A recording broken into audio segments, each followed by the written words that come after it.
Sabi nila, ang tourism daw, madali lang course. Yung totoo lang, hindi naman siya madali. Walang mahirap na course.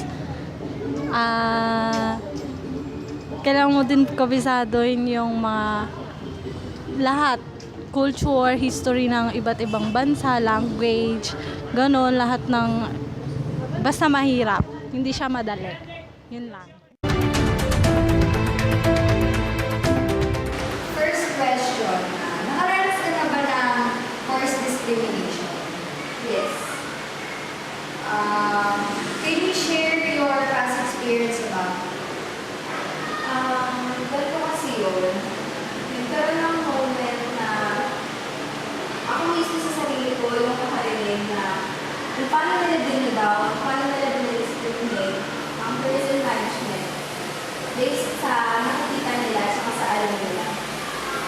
Nandun yung sinabi nila na puro ganda lang daw meron ang tourism, na wala tayong utak, na wala tayong alam kundi kumorma,